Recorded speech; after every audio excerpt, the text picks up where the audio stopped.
Hi, I'm Tim. Welcome to our channel and thanks for logging on. If you enjoy these videos, do me a favor and subscribe to our YouTube channel right here at Watchbox Reviews. I would really appreciate it, and I promise to update daily. If you love this watch, you can see it and you can purchase it on our website, thewatchbox.com. And today we're discussing the 2016 Piaget Polo S Chronograph, a 42mm stainless steel timepiece featuring a modern automatic vertical clutch column wheel chronograph caliber, 100-meter water resistance, a loomed dial, a full integrated bracelet, and I'm just going to say it, this is a versatile watch, a timepiece that could do just about anything and do it well. It's also slender at 11.3 millimeters thick. It's about 1 millimeter thinner than a Rolex Daytona, so it easily slides under a cuff. From lug to lug, it's delightful, even on my 16 centimeter circumference small side wrist. I have a smaller male wrist, but at 46.9 millimeters lug to lug, this is an easy watch to accommodate. I can actually recommend this 42 millimeter watch for a wrist as small as 13.5 centimeters circumference, and that's extraordinary from an ergonomic standpoint. You just don't see that in a 42. The spacing between the lugs is contemporary 21 millimeters, and I think the watch would look excellent on a strap. The bracelet, of course, adds value and gives you durability such that no replacement is ever necessary, but some folks are going to look at that dial and say, you need a complementary blue strap. Well, what you get to start with is a full bracelet, and the bracelet's nicely made. Getting a little bit closer, you can see that it is integrated with the form of the case, and it features intermediate satin finished links with polished primaries. You can see that the construction of the bracelet employs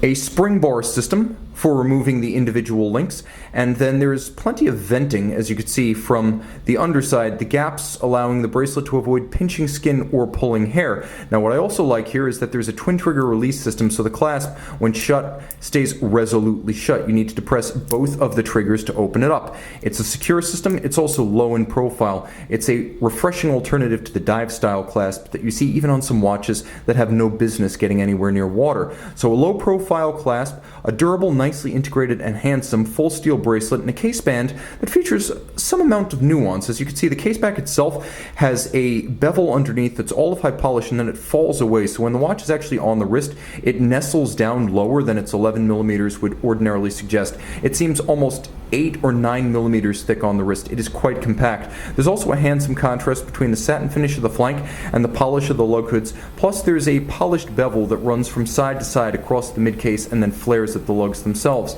The bezel is brushed from 9 to 3, so it's an unconventional treatment. It is a satin finished bezel on its top. Its flanks are polished, but its top is satin finished, and you can see the brushing runs from 3 to 9 or from 9 to 3.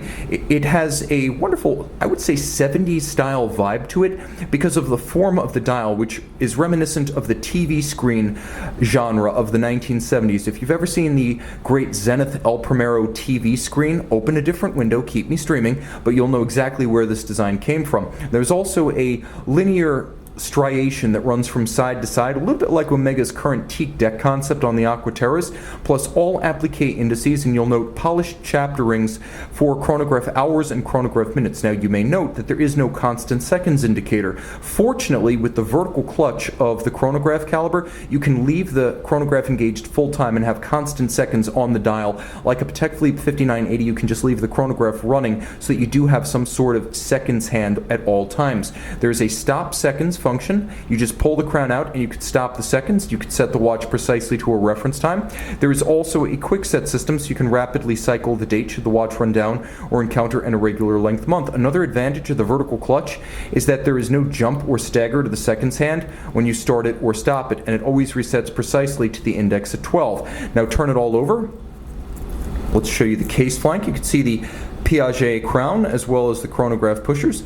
Turn it all over. Note that there is a kerf on the underside that Piaget provides to make it easier to dig your nail in under the crown. All of this 100 meters water resistant, and we're going to look at Piaget caliber 1110P. Now it's based on the Cartier MC 1904 CH. The MC 1904 CH is a chronograph caliber that is created by Valfleurier, which is a sort of Richemont corporate movement manufacturer that is in Fleurier. So this is a more highly finished version of the Cartier MC 1904 CH. This is also a full vertical clutch column wheel chrono, and you get to see the column wheel and its horns and levers interacting underneath a skeletonized portion of the bridge.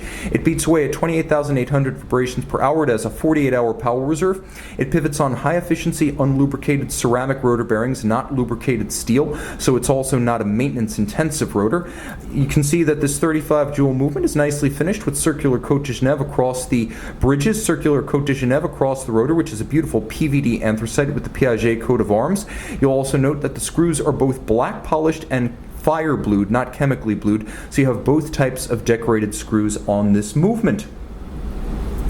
This is a timepiece that will always be compared to the Patek Philippe Nautilus. The comparisons were immediate back in 2016, and they were not always kind. I think those are unwarranted.